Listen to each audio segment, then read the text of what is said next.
Hey friends, I'm D, also known as DKRO on Marvel Snap, and I'm here today to talk about an Anti-Zabu deck that I will be running starting tomorrow to try to climb in the new meta. Hope you enjoy.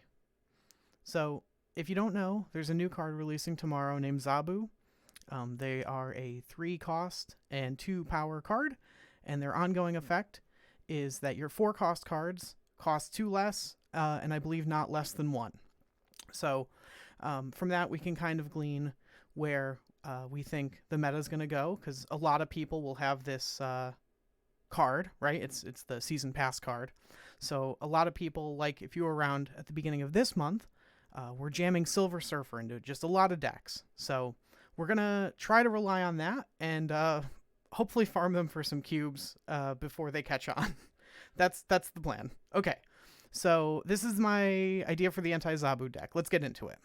We're going to start with ICEMAN. We only have one drop in this deck, and you'll see why later on. So ICEMAN is my 1 drop of choice. I like slowing the opponent down. If we hit their Zabu, I mean, that's quite good. You could see why that would be very good. In general, ICEMAN is just a really great piece of interruption, and everyone has it because it's a very early. I say everyone. If you're in pool 3, you have ICEMAN, so that's also a consideration. I try to make decks that are accessible for the most part. So ICEMAN is our 1 drop of choice. Moving on, we've got Psylocke. Psylocke obviously is a pool 3 card. You might not have her. I would say she is pretty important to what we're doing, especially if you like the idea of sort of cheesing wins, if you know what that is, like getting a win that you might not otherwise have gotten. So Psylocke is on reveal next turn, you get +1 energy. So you'll see. So turn 2, you play a 2/1. Turn 3, you have 4 energy. We'll skip ahead, class. Okay. So the reason Psylocke is important, SANDMAN. So what I think a lot of Zabu decks are going to be trying to do is, in Magic, the game that I come from, we call it Storm, which is confusing because we also run a card called Storm in this deck, but it basically means playing a lot of cards all at once at reduced or no mana cost. Sarah already does this in this game. If you're in pool 3, you've probably lost to Sarah at least once. You might really like Sarah. Zabu is going to be doing the same thing as Sarah, and so we're going to beat it the same way you might beat a Sarah, which is SANDMAN. So obviously SANDMAN is a 4 cost, 1 power, which is pretty bad, with the ongoing effect of players can only play 1 card a turn. So you see where this is going. If your opponent drops Zabu on 3, well, on turn 4, they do get 2 4-drops, which is good. But they were probably planning on playing 2 more 4-drops on 5 and then 3 more 4-drops on 6. And we're really going to slow them down. And if most of their deck is 4-drops, you're going to outvalue them on your 5 and 6 by a pretty wide margin. Okay? So we're going to go back. I know we skipped ahead, but this was important. This is the crux of the deck, is Psylocke and SANDMAN. So then we have Scorpion, just another piece of interruption. If we don't have Psylocke on 2, because a lot of the Zabu decks are probably going to be running Moon Girl to copy their hand, because they're going to run out of gas otherwise, right? They're going to play their 4-drops, 2 4-drops on 4, 2 on 5, 3 on 6. That's just too many cards. You couldn't naturally have. I think that might be, if every card you drew was Zabu and then all 4-drops, that might be exactly the number, but that's not a great deck. Hopefully they're trying to do it via Moon Girl. So if they do, Scorpion interrupts that pretty well, because the Moon Girl will copy the minus power on their 4-drops. So this can sort of run double duty. It's not our primary way to interact, but I really like Scorpion. It also helps against Cerebro decks. I really love Cerebro. That's my deck of choice, and I really hate Scorpion. I don't know how much you run into Cerebro decks. I just really like Scorpion as a card. Okay. Then we've got Lizard. So Lizard, again, is a really strong, right, 2/5, incredibly good stat line. A lot of you know, ongoing, -3 power if your opponents have 4 cards here. So if your opponent can fill the lane against Lizard, then they get a 3 power off on Lizard. Like they get 3 power up on you. Again, under Sandman, that is going to be really hard to do. Most cards don't create more cards. Like Brood and Mr. Sinister do stuff like that, but those aren't 4 cost, so they're probably not going to be in the Zabu decks. Additionally, sort of the same token, Sandman only allowing 1 card per turn. Storm only allows 1 turn, 4 cards. So sort of the same, but in reverse. So you flood a location. Oh, spoilers. Spoilers. I gave away the next card. So you flood a location when Storm comes down. You and your opponent each only have 1 turn to play cards there. We have ways of cheating cards. There's a more foreshadowing here. We're going to be playing cards here even though we can't. And then it is flooded and no one can play cards. So again, on turn 3, we really, especially if we're against Zabu, really want to be dropping Sandman, but barring that, a Storm to either make them commit to that lane or make them give it up, and you've sort of won a lane with just Lizard and Storm or Scorpion and Storm, is a really good outcome, right? Spending only 5 energy and 2 cards to sort of guarantee a lane win that's good. That's how you win games, right? Is by committing the least amount of resources to a lane to win it. So don't be afraid of just sometimes having 4 power, 2 cards, and making them have it. Okay. Then we got Polaris. Very similar. It moves an opposing 1 or 2 cost card to this location at random. It doesn't say it, but it is at random. This card will not move the 4 cost cards that are reduced to 2 under an opponent's Zabu. I hope that makes sense. So if they play a 4 cost, it is still a 4 cost, even though it only costs them 2, as far as Polaris is concerned. So in general, she's not going to have a downside against the Zabu deck. I think the downside is not bad anyway. I think, again, a lot of the Zabu decks I actually assume are going to run Quicksilver, Domino, Zabu, and all 4 drops, and then maybe a 6 drop. I think that's how a lot of people want to play the deck. And certainly it's the most common sort of thought pattern. When you try to deck build, it might be the first way you think of it. And I think a lot of people default to that. Like, here's a great idea, I'm just going to do that. So we're sort of preying on that a little bit. So Polaris has no downside. Even pulling a 1 or 2 cost usually isn't a downside anyway. It can change the math on a flooded location. It can change the math on if your opponent has a Nova, you can pull it out before they Carnage, stuff like that. This is a really disruptive card. Highly recommend.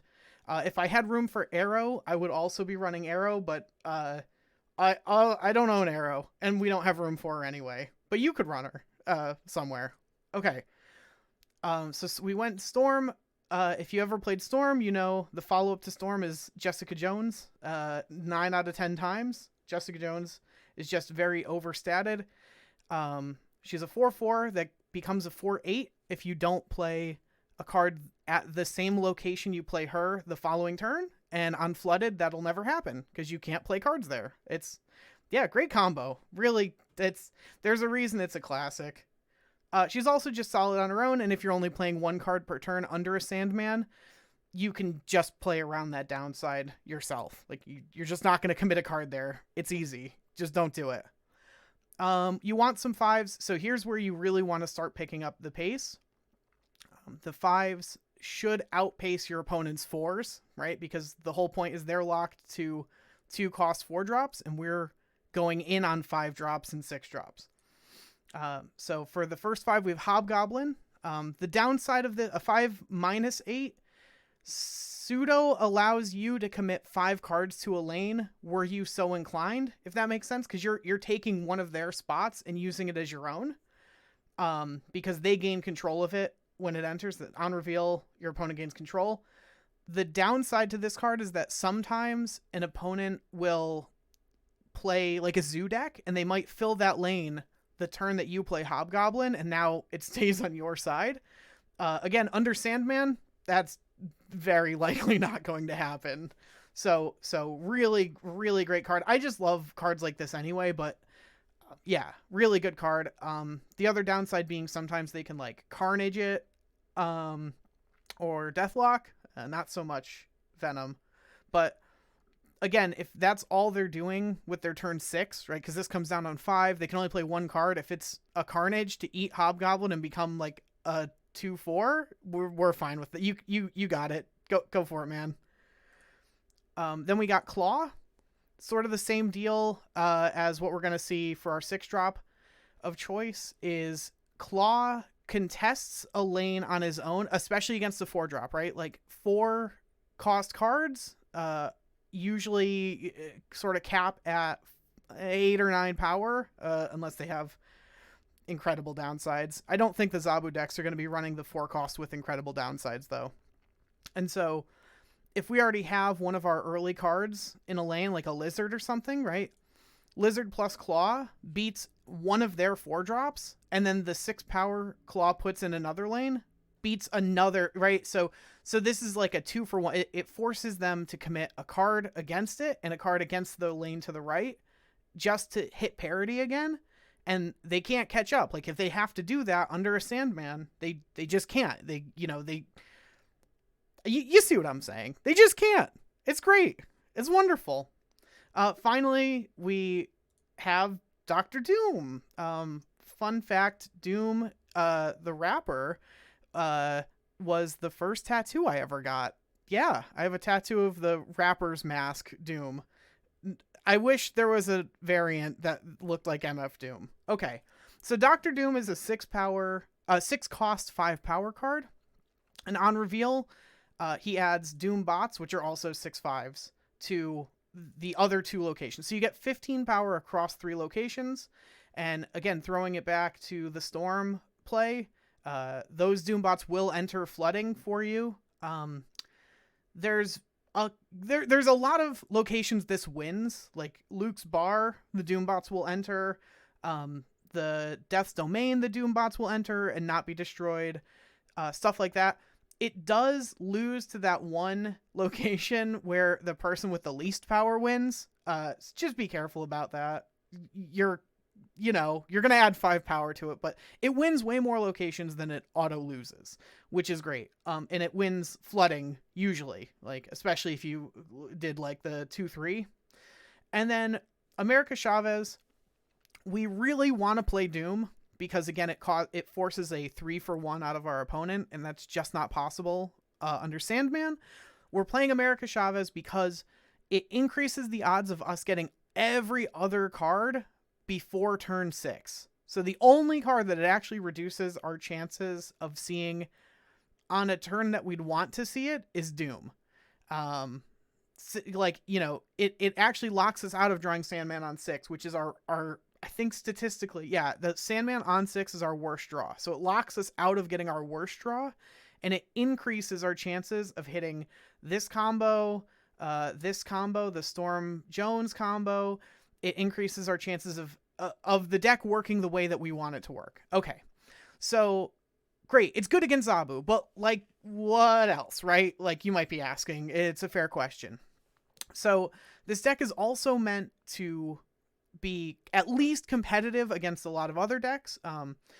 Zoo is already fairly common, especially like I am only collection level 945. So I'm not way up there.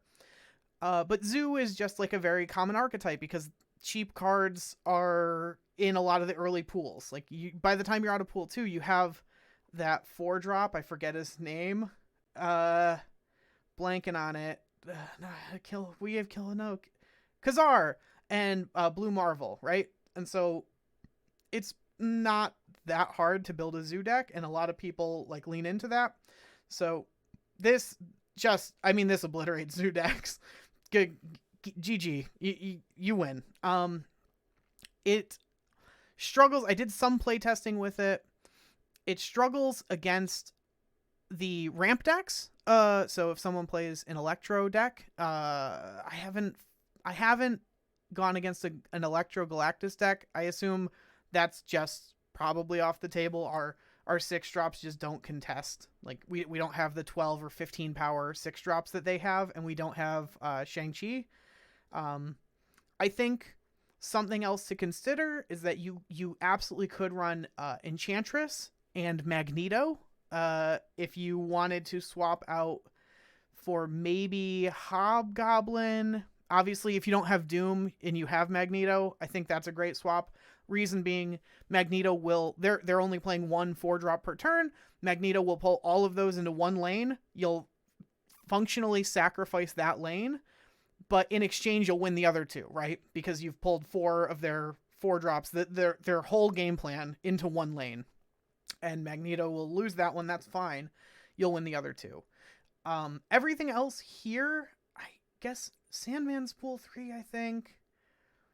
Polaris. I guess if you don't have Polaris and you needed another early cost card, you could do worse than like Medusa, a 2/4. Again, sort of plays into that game plan of just being overstated for one body. I don't really love Medusa, but you could play Medusa. You could play your own Enchantress to have another out to your opponent's Zabu. You could play Cosmo, though Cosmo covers Claw. Like, your opponent can't Enchantress Claw, but it does shut down Doom and Goblin. It really shuts down. Don't do the Goblin thing. At least Doom is still a 6/5. Goblin is just... The Goblin's bad with Cosmo. Don't do it. If you need the 5 power, you could do worse. Especially if you're not running Chavez. Let's see what else we got. I think that's probably it. I probably, just keep in mind, might not run Shang-Chi starting in the new season because I think a lot of people are going to be under 9 power. Like, in general, the game plan is going to revolve around being under 9 power. If you just look, I don't think Namor is going to be super popular. Other than Rescue, most 4-drops sort of cap out at 8. Rescue, you also see coming. You can react in other ways. Like, if you're under a Sandman, your opponent goes like Rescue, like, you know they're going to commit another card there next turn, and it just gives you enough information to either know that you can contest it or know that you can work on the other 2 lanes, right? Because then they've committed 2 of their turns under a Sandman to getting a bunch of power. So I wouldn't recommend Shang-Chi. Enchantress is a good tech card for a deck like this. Just be careful not to Enchantress your own Sandman or Claw, which is sort of why I haven't put her in here. And yeah, I think you'll be okay. I wish everyone a happy new year. I wish you the best of luck on ladder, and I hope you enjoyed. See you next time. Bye.